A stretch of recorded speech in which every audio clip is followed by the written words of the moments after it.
Ding Ling retired at 31 years old. Meanwhile, T-Mobile still playing at 40 years old. So it is a choice of the athlete. However, the competition at the high level is very tough and stressful. Here is the best moment of Ding Ling and T-Mobile.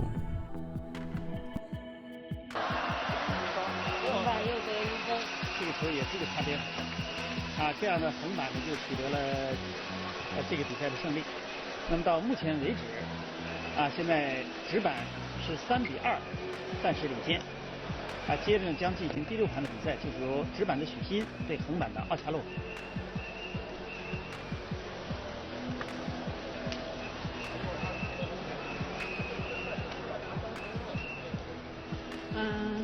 Hello, Tim. Hi, Ding Ling. How is you feeling today? I think I'm in a very good shape, and it's really fun to play against the penholder player, and I hope we will win. OK， 他说的是今天他感觉非常好，然后也希望今天横板队能够取得最后的胜利。Please tell me.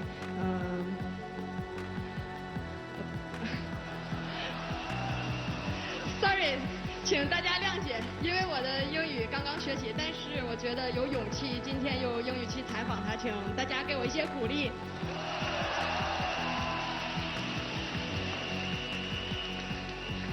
Please tell me your feeling in penholder player. Yeah, it's a pity that not so many penholder players are on the tour anymore. Even in China, not so many penholder players. And it's difficult to adapt, especially for European players. In Europe, we have no penholder players. But yeah, it's a lot of fun. OK， 波尔他说，因为确实在这个直板的打法中，可能在欧洲现在也是非常的少，然后他感觉确实在这种和直板、横板这种在交换的时候，他会感觉比较难。Thank you so much。谢谢。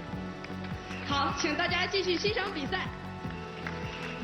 你像这个丁宁的这个勇气我觉得这就是世界冠军的心理他非常的自信。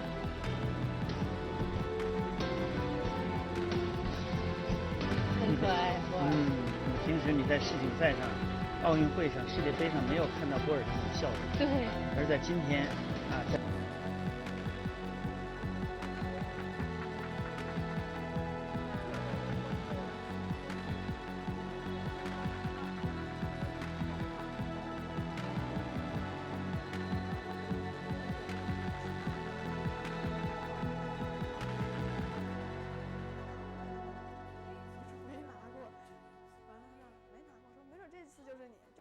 说是阴影吧，既然这一场失利了，那我希望能通过这个总结，然后再